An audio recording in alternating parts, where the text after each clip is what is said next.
proceed, the next speaker is a graduate of Master of Arts in English Language Teaching at Philippine Normal University, with Bachelor in Elementary and Secondary Education at the University of Santo Tomas.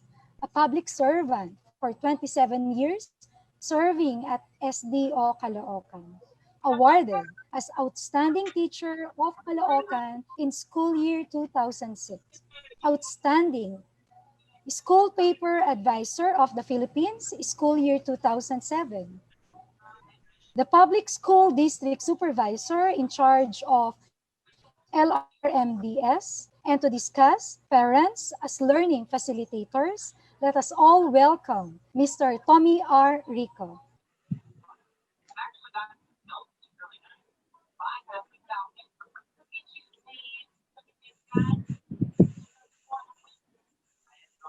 Hello, Sir Rico, nakamute po yata kayo.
And that will be true forever.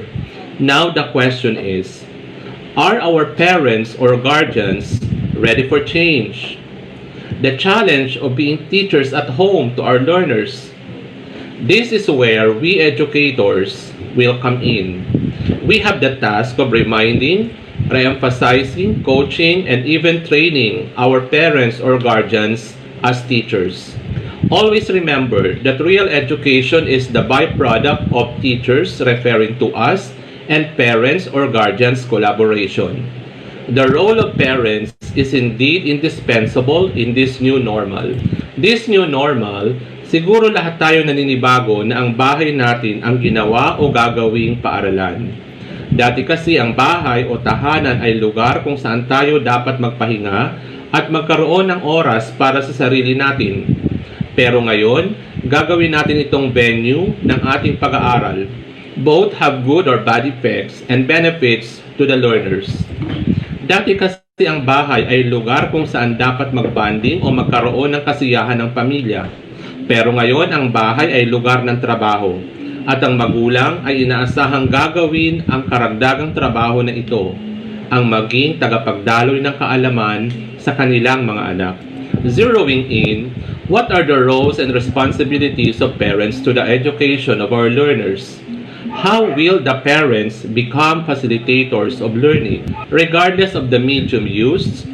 Whether online distance learning, we have the synchronous and asynchronous. Modular distance learning, we have the digital or printed modules. Or TV radio-based instruction, we need the support and the involvement of the parents. The first role is parents must be the main source of rules, especially sa time management para sa modular learning. Ang magulang pa rin ang may otoridad sa tahanan, kaya nararapat lamang na sila ang masunod sa loob ng tahanan. Second role is parents must act as learning allies. As learning allies, parents or guardians must help in providing your children with enough time for learning support and guidance. Ihanda ang maayos at malinis na lugar-aralan. Alisin lahat na maaring maging dahilan para mahati ang atensyon ng bata. Gaganahan ng bata na mag-aral kung maayos ang lugar. Ihanda ang lahat ng kagamitan sa pag-aaral. Kung modular learning, ihanda ang mga modules mula sa pagkuha sa paaralan. Offer some motivating factors which you think can best captivate the interests of your children. Advise your children to establish routines and procedures as a way of managing their own time. Let them develop good study habits without losing a reasonable time for their hobbies and interests. To develop your children's good study habits, you provide the right environment where they can really study, concentrate, and learn. Let them set specific goals. The weekly home learning plan allots time for studies and relaxation. Let your children understand the allowable screen time for their age. For kindergarten, a maximum of 1 hour daily. For grade 1 to 3, maximum of 1.5 hours daily. For grades 4 to 8, maximum of 2 hours daily. And for grades 9 to 12, maximum of 4 hours daily with 2 hours in the morning and 2 hours in the afternoon. Remind and check your children's learning tasks and remind them about the time frame set by the teacher. Always make sure that your children attend the scheduled meeting. Watch or listen to TV or radio lessons based on the broadcast schedule. Do learning tasks and complete their portfolio. Alamin sa guro ang nakalaang oras sa bawat asignatura. Maaaring ipaskil sa dingding ang mga schedule ng bawat asignatura. Dapat maging mahigpit sa oras para matapos ang mga gawain sa tamang panahon.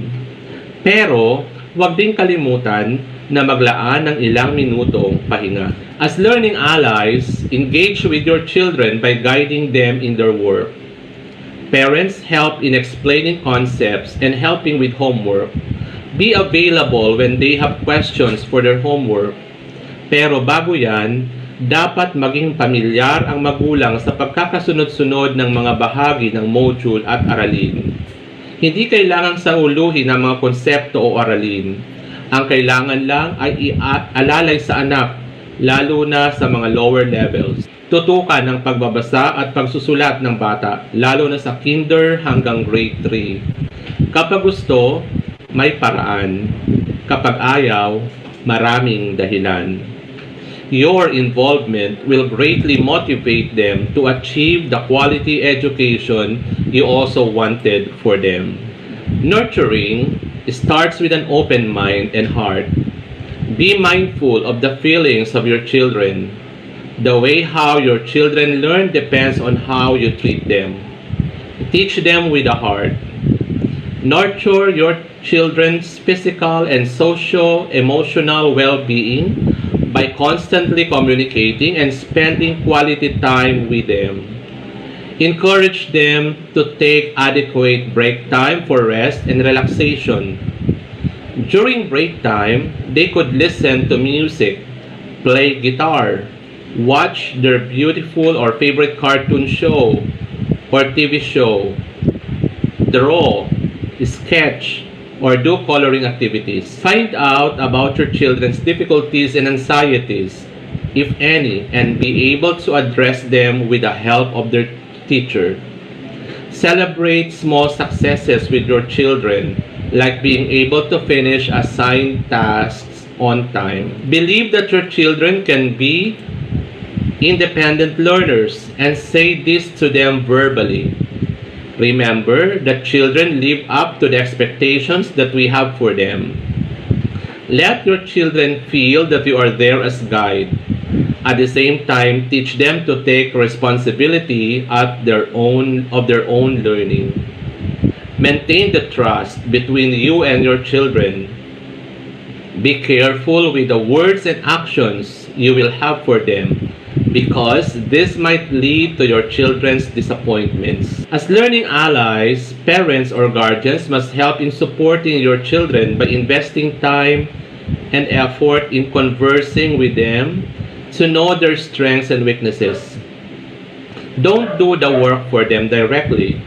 Maging matapat sa lahat ng oras. Huwag hayaang ang bata na mangopya ng sagot. Maging matapat sa pagwawasto ng mga kasagutan. Iwasang ikaw mismo ang gagawa ng mga activity sa module. Kung madalas nagkakamali ng sagot ang bata, ipaliliwanag mo kung bakit siya nagkamali.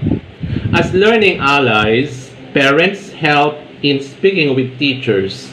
I have formulated these 5 C's: communicate, consult, clarify, connect, and convey. Huwag mahiyang sabihin sa guro ang lahat ng problemang nararanasan sa modular learning. Hanapin sa Facebook, kunin ang cellphone number o telephone number at email ng guro. Parating tatandaan, ang kooperasyon ng magulang at guro ang natatanging susi sa tagumpay. To summarize the points I have presented, the roles and responsibilities of parents or guardians in helping their children to become successful in their chosen learning modality are: P. Provide, A. Advise, R. Remind, E. Engage, N. Nurture, T. Trust, and S. Support. That forms the acronym for parents. The DepEd has released the Parents' Handbook for the New Normal in Basic Education. This handbook has comprehensive information regarding the distance learning delivery modalities and their implementation. I invite all parents and teachers to have a copy, read and understand this handbook. At this juncture, may I share with you some frequently asked questions and the corresponding answers by the DepEd. You might have encountered these questions already. The first question is, how can learners in kinder to grade 3, particularly those living in the remote areas, learn how to read, write, and count, since face-to-face learning with a teacher is not possible now? The Department of Education has this for an answer. Parents are encouraged to conduct home reading sessions with their children. This is not a new practice, as we advocate literacy through storytelling at home. In fact, the government recognizes the duties and responsibilities of the parents in nurturing their children, pursuant to Section 1, Article 220, Chapter 3 of the Family Code, to keep them in their company, to support, educate, and instruct them by right precepts and good example, and to provide for their upbringing in keeping with their means. If there are no books available at home, parents may refer to the stories in the SLM in practicing beginning reading. Teachers may also include reading materials or big book, storybook, during the distribution of the self-learning module. In case parents are not capable of teaching reading, they can start with small talk and join their children in playing, where there is an opportunity to teach common vocabulary. Also, there is an option to tap volunteers who will serve as para-teachers who can support parents or learning facilitators in teaching early literacy. The next question is, What should be done if the children do not focus on accomplishing the learning tasks? And the answer to that is, according to the family code, imposing necessary and rightful discipline to children is both a parental authority and responsibility. Parents must practice positive discipline.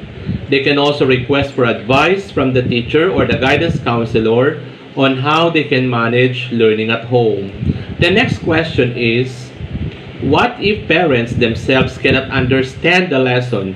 How will they teach or at least guide their children in their tasks? Parents must coordinate with the school and ask about the communication plan that will be implemented during the school year. School will provide platforms for communication which will be agreed upon by parents. This can be in the form of email, text, messenger, feedback form, or consultation with the teacher. Parents are advised to communicate with teachers to ask for help and guidance on how they can transfer knowledge that they are not familiar with to their children. Parents may also make use of available resources in various platforms such as online and print, which are helpful not only to learners but also to parents in understanding complex lessons. DepEd also has the DepEd Commons where parents can access and download materials for free. Encourage children also to take down notes on things that are unclear. Discuss these concerns during the consultation sessions with the teacher. Again, always establish an open communication with the teacher to clarify the lessons and ensure the child's mastery.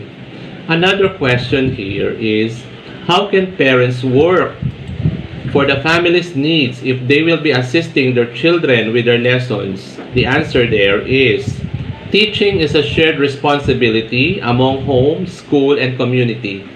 Parental authority encompasses the right and obligation of the parent to provide for the physiological and educational needs of the children. Proper planning, careful scheduling, and an open communication with their children are huge factors which will help parents in fulfilling this duty. Parents need not teach their children all the time, thereby sacrificing their work for the needs of the family. They will be provided a home weekly learning plan from the class advisor that can help them manage time and monitor their children. Parents may also opt to ask help from older children and relatives to supervise the learning. Another question, how will the learning progress by my child be assessed by his or her teacher? Is there still be a quarterly test? The answer there is, the DepEd will issue new policy guidelines on assessment in different alternative learning modalities. And the last question, are the printed self-learning modules free? How will this be distributed, retrieved, and checked? The answer there is, the printed self-learning modules are free. This should be ideally be distributed and retrieved at the school on a flexible time schedule, at least twice a month, preferably Friday, following social distancing protocol and other health measures provided by the Interagency Task Force on Emerging Infectious Diseases and Department of Health. The schedule should be agreed upon by the teachers, parents, guardians, and principal, and in proper consultation with other stakeholders. For those with smartphones, learners or with the assistance of their parents can take photos of their accomplished modules or answer sheets or other outputs and send them to their teachers via real-time messaging tools like Facebook or email. With this, I would like to thank you all for listening. That's all, my dear educators. Thank you.